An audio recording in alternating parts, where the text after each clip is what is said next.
Hi friends, तो इस video में मैं आपको बताने वाली हूँ कि अगर हमको सीएसएस देना है तो क्लास और आईडी को टारगेट करके हम सीएसएस कैसे दे सकते हैं। तो यहाँ पे मैं एक फ़ाइल बना लेती हूँ index.html नाम से और Shift+1 प्रेस करूँगी अपने कीवर्ड पे तो एक्सक्लेमेशन मार्क आएगा, उस पर एंटर कर दूँगी। फिर मुझे ये फॉर्मेट मिल जाएगा तो मैं यहाँ पे टाइटल चेंज कर देती हूँ। यहाँ पे मैं लिख देती हूँ सिलेक्टर्स। और आपने पिछला वीडियो नहीं देखा है तो देख लेना, उसमें भी मैंने कुछ सिलेक्टर्स को एक्सप्लेन किया था, उसकी लिंक आपको डिस्क्रिप्शन में मिल जाएगी। यहाँ पे मैं बॉडी के अंदर एक हेडिंग टैग ले रही हूँ और उसको हेडिंग दे देती हूँ। यहाँ पे मैं पहले जो आपको एक्सप्लेन करने वाली हूँ उसका नाम है क्लास सिलेक्टर। इसको मैं रन करके दिखाती हूँ रन हो रहा है या नहीं। हाँ, ये रन हो रहा है, आपको दिख रहा होगा, यहाँ पे हेडिंग लिख के आ गई है। तो यहाँ पे मैं एक काम करूँगी, यहाँ पे एक डिव ले लूँगी और उसके अंदर कुछ टेक्स्ट लिख दूँगी।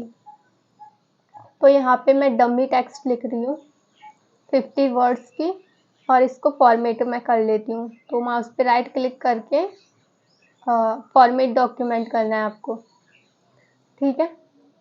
अब मैं क्या करूँगी, ये जो डिव है इसको क्लास नेम दे दूँगी, पर उससे पहले मैं आपको ये रन करके दिखाती हूँ ये रन हो रहा है या नहीं हो रहा है। और जो डिव है उसको मैं क्लास नेम दे देती हूँ। आपको पता होगा कि क्लास क्या होता है, मैंने पिछले वीडियोस में ही समझा दिया था, आपने नहीं देखे तो देख लेना, लिंक डिस्क्रिप्शन में दे दी है मैंने प्लेलिस्ट की, उसमें आपको सारे वीडियोस मिल जाएंगे। तो यहाँ पे मैं दे रही हूँ बॉर्डर रेड, क्लास का नाम रख दिया है मैंने, ठीक है। और मैं क्या करूँगी, ये जो हेड टैग है आपको ऊपर दिख रहा होगा, इसके अंदर मैं लिखूँगी स्टाइल टैग, जिसपे हम CSS लिखेंगे, ठीक है। तो मैंने क्लास का नाम दिया था बॉर्डर रेड, इसी को क्या करना है, कॉपी कर लेना है आपको और यहाँ पे कर देना है उसको पेस्ट, पर उससे पहले लिखना है आपको डॉट, ठीक है। फिर आपको लिखना है कर्ली ब्रैकेट्स और उसके अंदर लिखना है आपको प्रॉपर्टी और वैल्यू।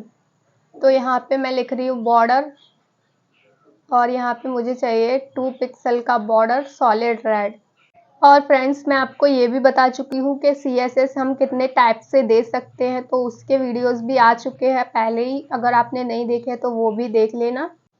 और इसको मैं रन करके दिखाती हूँ अब। तो क्या होगा, ये जो डिव है जिसको हमने क्लास नेम दिया था उस पर रेड बॉर्डर आ गया है।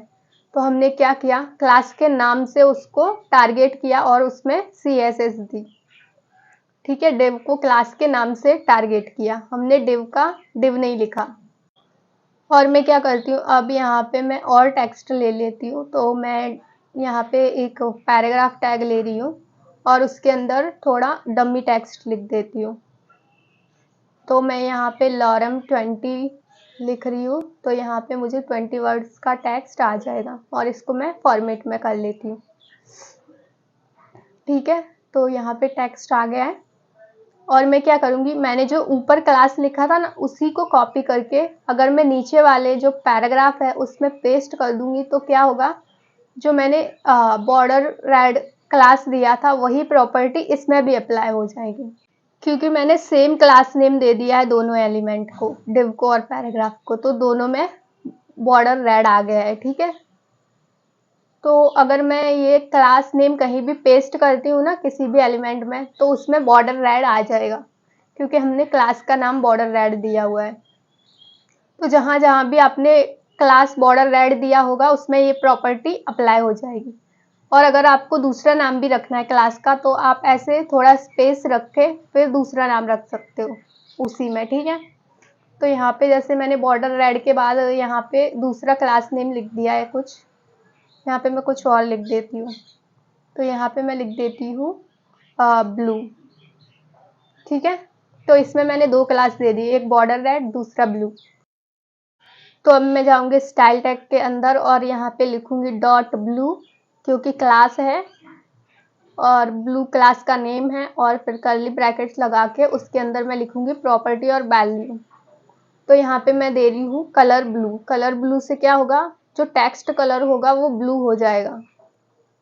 तो यहाँ पे जो डिव है उसमें हमने ब्लू क्लास दिया हुआ है, तो जो उसका टेक्स्ट कलर होगा वो ब्लू कलर में हो जाएगा। तो आप देख सकते हो ये चेंज हो गया है। और जो ब्लू नाम का क्लास है अगर वही क्लास का नेम मैं दूसरे एलिमेंट को देती हूँ तो क्या होगा, उसमें भी टेक्स्ट कलर जो होगा वो ब्लू हो जाएगा।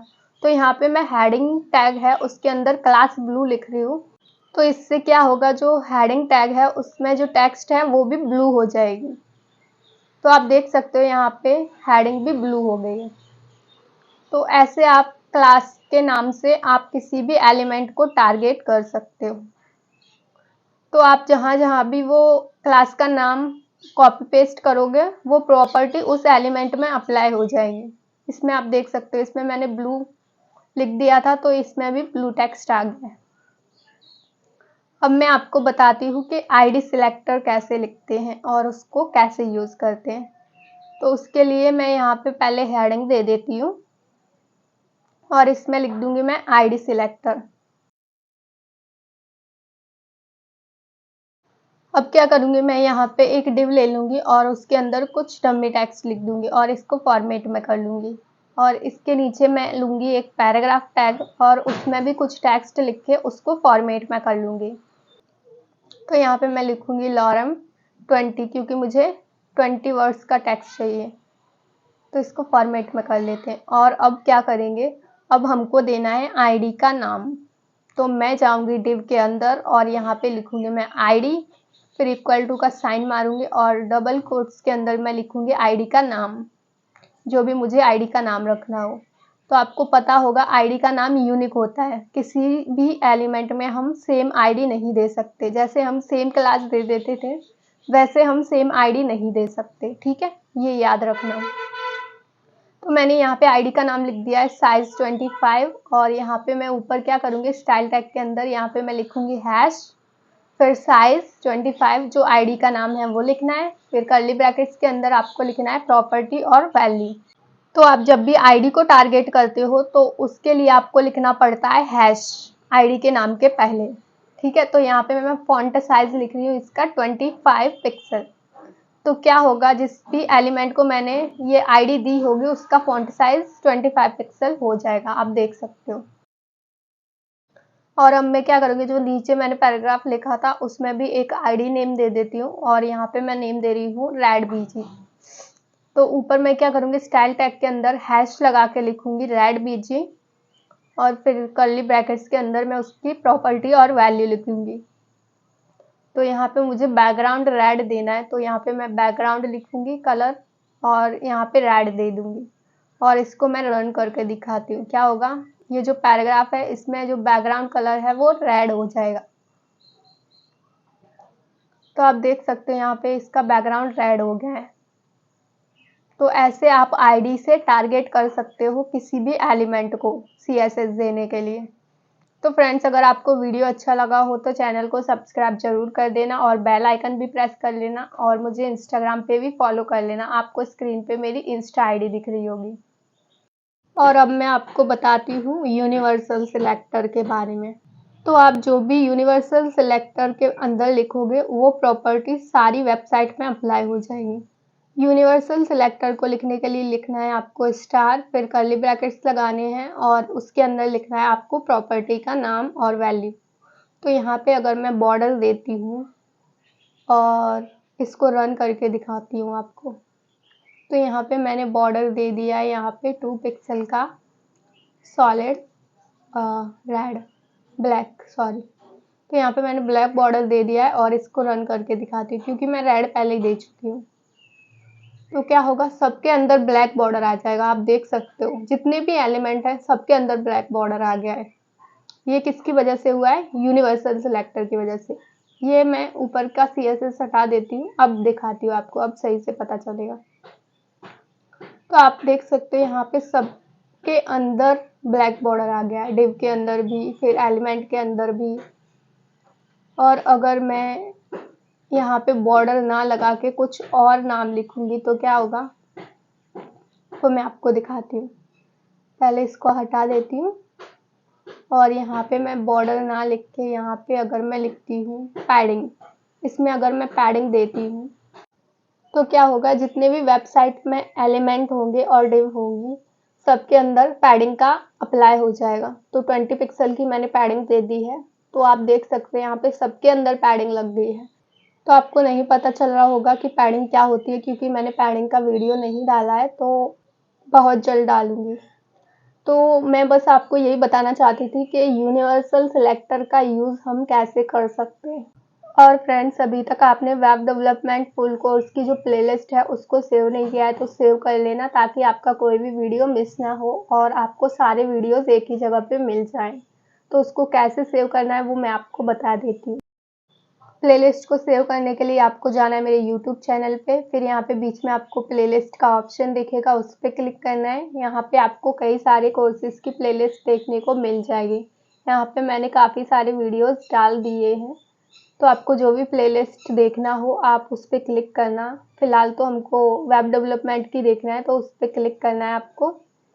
फिर यहाँ पे आप देख सकते हो मैंने कई सारे वीडियोस डाल दिए हैं।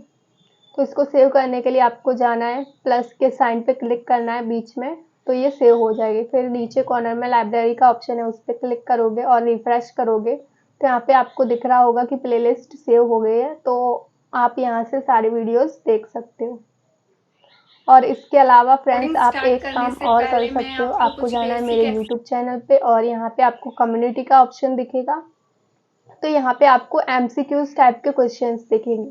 तो अगर आपको अपना नॉलेज टेस्ट करना हो तो आप यहाँ पे टेस्ट दे सकते हो। यहाँ पे ऑप्शंस दिए हुए हैं।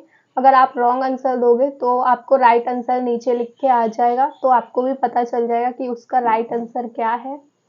और अगर आप राइट आंसर दोगे तो राइट तो लिख के ही आएगा।